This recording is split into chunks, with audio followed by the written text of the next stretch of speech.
Psalm chapter 50, verse 15 says, "Call upon me in the day of trouble. I will deliver you, and you shall glorify me." Today, I urge you to reflect on your priorities. When you face pain or trouble, who do you contact first? Where does your heart turn to in times of challenges? Who is your number one point of contact when everything seems to be falling apart? Many of us place more trust in humans than in God. If humans are your only hope in times of trouble, it means that God is not your priority. Oh, the needless pain we bear because we fail to bring everything to God in prayer. Whenever you face challenges, your first point of contact should be God and no one else. God asks us to call upon Him in our times of trouble, with a strong promise to deliver us. He personally takes responsibility for our deliverance. It is unfortunate that many believers don't even remember God when they are in crisis. They look for quick fixes and seek help from sources outside of God's divine plan. Meanwhile, Psalm chapter 16, verse 4 states that the sorrow of those who run after other gods will be multiplied. We should not seek help from people who cannot truly help us. Only God is reliable, and we can be sure that He will never fail us if we call upon Him. Psalm chapter 121, verses 1 and 2 say, "I lift up my eyes to the hills. From where does my help come? My help comes from the Lord, who made heaven and earth." Our help can only come from the Lord, and if He doesn't help us, no one else can. So, stop looking to people, stop trusting in humans, stop relying solely on your own resources and abilities. You have a God who is all-powerful and in control. Human strength is limited, but God's power is unlimited. Humans can fail, but God cannot fail. Always remember to call upon God in every situation you find yourself in. In Jeremiah 33, verse 3, God commands us to call unto Him, and He will answer. He also promises to show us great and mighty things which we do not know. In fact, most people we run to for help also need help themselves. You can only receive help from people whom God sends to assist you. If God doesn't help you, no one else will. Understanding this truth should prevent us from contacting people before we reach out to God for help. Jeremiah 32, verse 27 says, "Behold, I am the Lord, the God of all flesh. Is anything too hard for me?" If you truly believe that nothing is too difficult for God, your faith will be stirred up to call upon Him in every situation of your life, no matter how challenging. Never neglect to call upon God when you are in need. Take a moment to look back and see the blessings of God woven throughout your life. We can all identify the supernatural hand of God as we prayed and witnessed His answers. Reflect on the times when God made a way for you when there seemed to be no way. Remember the moments when your back was against the wall, and all you had was your faith in Jesus, and God came through for you. Recall the instances when you didn't know how you would pay your bills, but God made a way. Consider the times when your health deteriorated, and God brought healing. Don't forget the things God has done for you. Close your eyes, if necessary, and reminisce on Yahweh's hand in your life. Were you ever healed from an ailment by God? Perhaps you prayed for a loved one, and God's miraculous power healed them. Maybe you flunked a job interview, but still got the job because of God's favor. Or it could be that exam you were sure you failed, but God came through for you. If you put on your faith glasses and look back over your life, you will see many instances where God was working for you, even when you weren't aware of it. Matthew chapter 7, verse 7 tells us to ask, seek, and knock, and we will receive, find, and have doors open for us. Asking precedes receiving, and seeking precedes finding. However, what many believers do in times of trouble is murmur against God. But that is not what God commands us to do. Instead, we are to call upon God and not murmur against Him.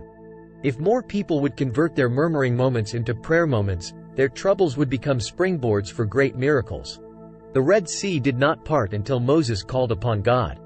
The prison did not open until midnight when Paul and Silas began to pray and sing to God. So, don't keep quiet about your problems.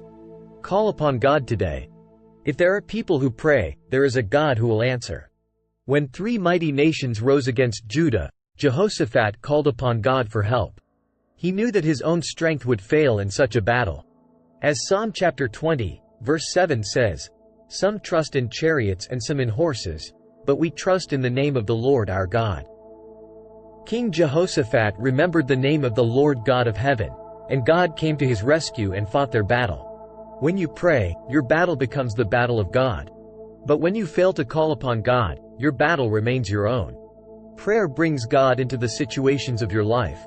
Calling on God in the midst of life's storms means that you trust and depend on him for help.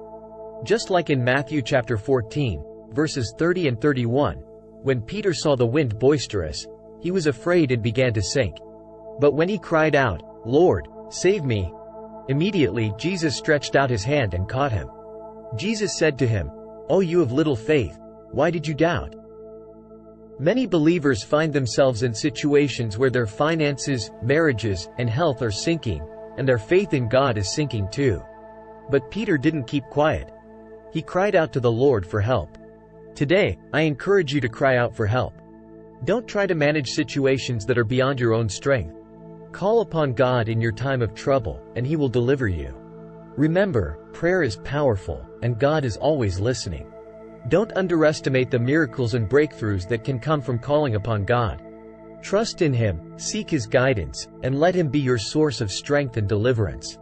In your life's journey, as you face trials and tribulations, remember that God is always ready to answer your call. He is the source of hope, comfort, and guidance. Take a moment to reflect on the times when God has intervened in your life, providing solutions and opening doors that seemed impossible to overcome. As you traverse the memories of your past, recall the moments when God turned your mourning into dancing, your despair into joy. Remember the times when he provided for your needs abundantly, when he healed your brokenness, and when he brought restoration and reconciliation to your relationships. Each testimony is a testament to the faithfulness and power of God. Let the words of Matthew chapter 7, verse 7 resonate in your heart. Ask, and it shall be given to you. Seek, and you will find. Knock, and the door will be opened to you. Embrace a posture of humility, acknowledging your dependence on God. Bring your concerns, worries, and troubles to him, knowing that he is listening and ready to respond. In those moments of pain, confusion, or doubt, do not succumb to murmuring or complaining. Instead, choose to call upon God in prayer. He is not distant or aloof. He is near and attentive to the cries of his children. Your prayers have the power to unleash divine intervention, aligning your circumstances with God's perfect will. Remember the examples of Moses, Paul, Silas, and Jehoshaphat. Their calls to God in times of crisis resulted in miraculous deliverance and divine interventions. Just as God fought their battles, he stands ready to fight for you. Surrender your battles and struggles to him, for he is the source of true victory. Do not be deceived by the allure of human solutions or temporary fixes. While seeking advice and support from others is valuable, never forget that God is the ultimate source of help and provision. He is the creator of heaven and earth, the Almighty One who holds all power in his hands. His resources are limitless, and his faithfulness endures forever. Today, reevaluate your priorities. Make God your first point of contact, the one you turn to in times of trouble. Seek his guidance, wisdom, and strength. Trust that his promises are true and that he will deliver you from every hardship and challenge you face. So, when you find yourself in the midst of storms, when the waves threaten to engulf you, call upon the name of the Lord. Pray with confidence, knowing that he hears you and is working on your behalf. Let your heart be filled with faith, knowing that there is nothing too difficult for God. As you reflect on the blessings of God in your life, let gratitude fill your heart. Recognize his hand at work, even in the moments when you were unaware. Trust in his unfailing love and commit to a life of continual prayer, knowing that through him, all things are possible. Thank you for taking the time to watch our YouTube video. We hope you found it informative and enjoyable. If you did, we kindly request that you consider hitting the like button and subscribing to our channel. Subscribing to our channel is the best way to stay updated on all our latest videos. By hitting that subscribe button, you'll never miss out on the exciting content we have planned. Don't forget to hit the notification bell as well. By doing so, you'll receive instant alerts whenever we upload a new video, ensuring that you're always among the first to watch our latest content. It's the perfect way to stay connected and be a part of our growing community. We greatly value your support and feedback, as it inspires us to continue creating high-quality videos that resonate with our viewers. So please, hit that like button, subscribe to our channel, And don't forget to turn on the notification bell.